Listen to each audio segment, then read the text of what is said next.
Praise be to Jesus. Well, hello again, everyone. I just came across a story that's really got steam coming out of my ears. Amoris Laetitia, based on classical doctrine of Aquinas, Pope Francis says. Well, if Pope Francis is right about this, then I guess what Jesus said in three Gospels that remarriage is adultery. I guess Jesus didn't really mean that, or he meant something else. And if the Pope is right, then almost 2,000 years, right from the beginning of the Catholic Church, that when it was formed, it's always been taught that what Jesus said in the gospel, he meant exactly what he said. So you can't you can't have it both ways. Either the Pope is right or wrong. Either the Church for all these centuries has been right or wrong. I'm going to read this to you. It's you can't have it both ways. I mean, you don't have to be a university scholar or a theologian to realize that you know, to say one thing and to do just the opposite is duplicity, and this is the sins of the Pharisees in the New Testament.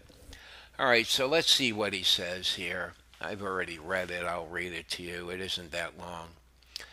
The document is in continuity with previous church teaching without ruptures, the Pope said. It's in continuity. But it reaches the opposite conclusion that they can receive communion. You see, I mean, anyone with any half a brain in their head would say, "Huh? How can this be?"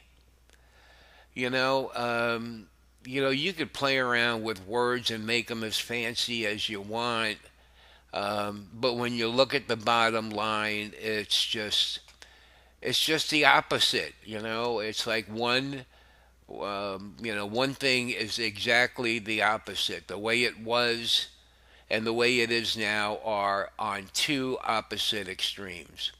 All right, let me read here.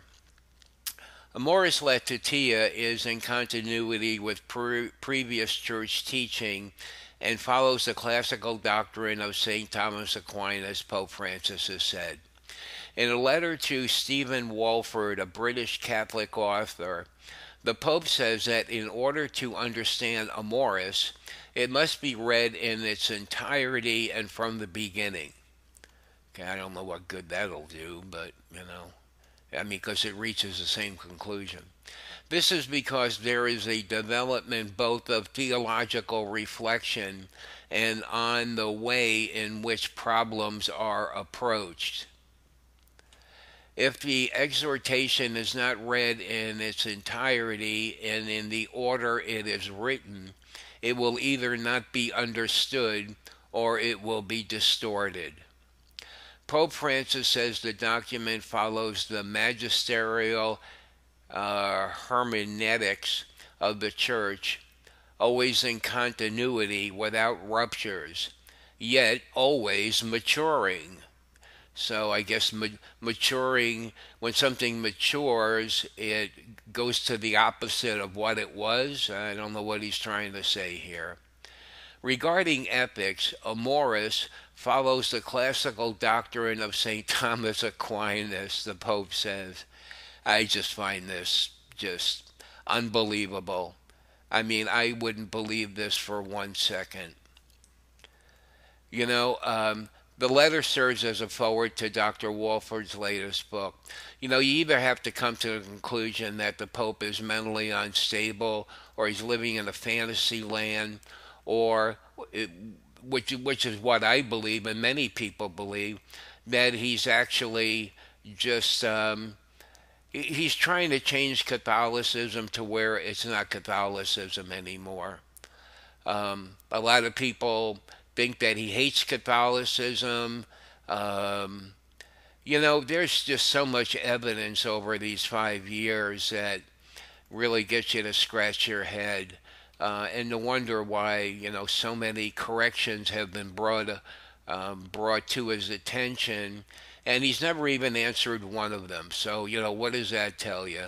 He just he's just gonna whoever is going to follow this pope is going to follow them because they like what he's got to say, which is really the wrong premise for your faith. Your faith is based on Christ, not on what any human being has to say. And people just I mean, the vast majority of Catholics just say, well, he's the Pope. People say anything from he's infallible when he talks, which is wrong, because, the last time a Pope spoke infallibly was, I think, in 1950. And it's only been done 4 times, and it all has to do with the dogmas of Mary. All this other stuff is, just really something else. So I don't know. You're going to have to decide whether, you know, whether who you're following here. Because Orthodox Catholicism and Pope Francis don't mix.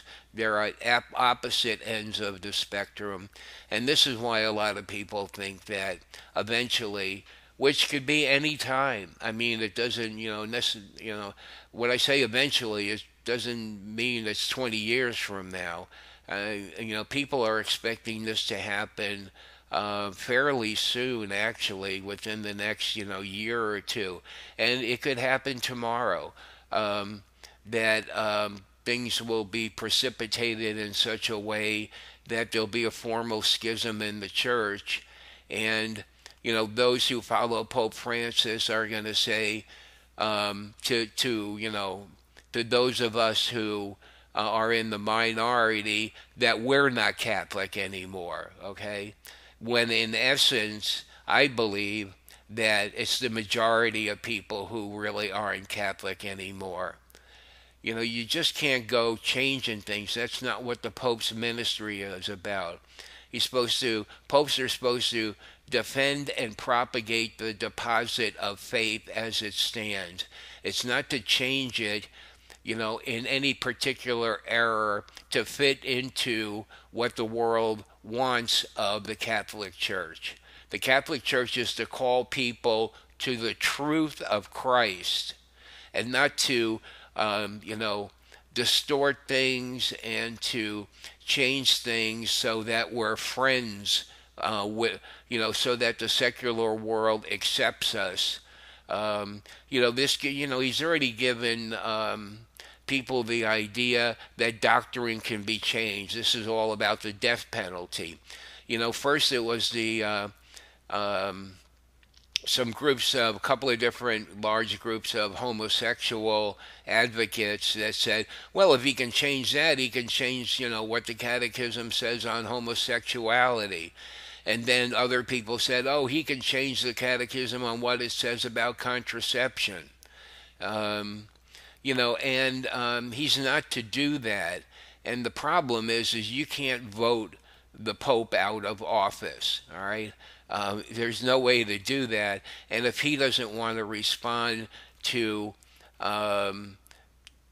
people drawing to his attention, like cardinals and theologians and people in universities, if he doesn't want to pay attention to what they're saying about him, that should tell us something.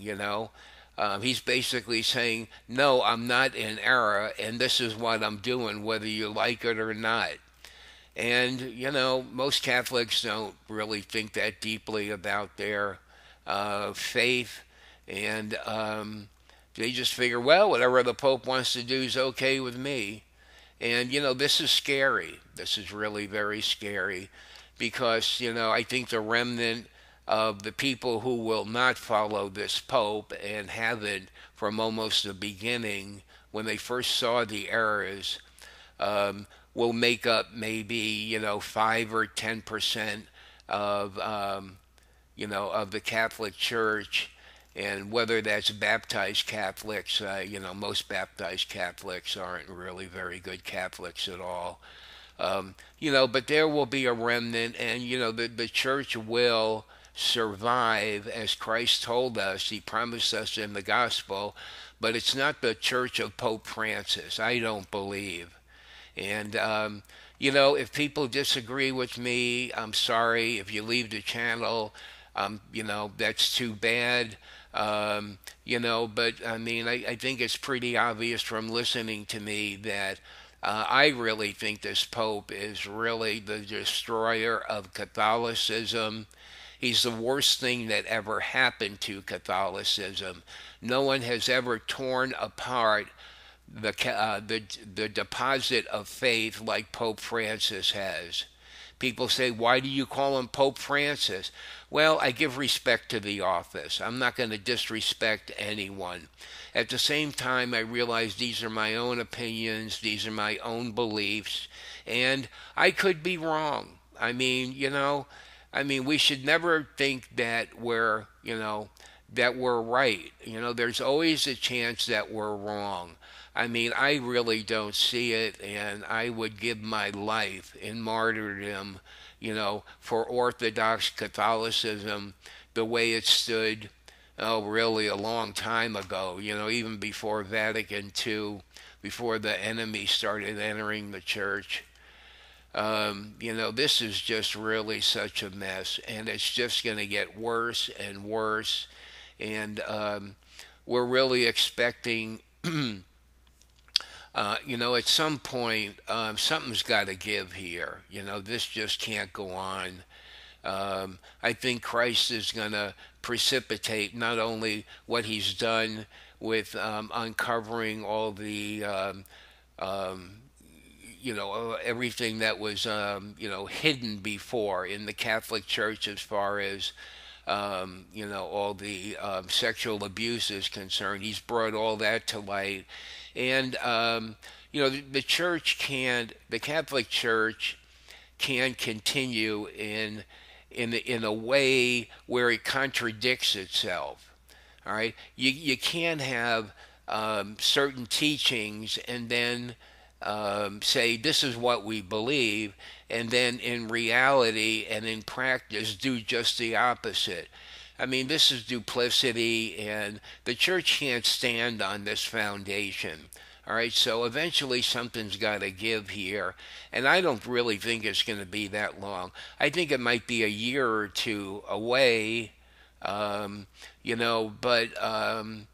we all need to start thinking in terms of, which side of the fence are you on here? You can't take a deposit of faith and change it in any way, shape, or form, or else it isn't God's truth any longer.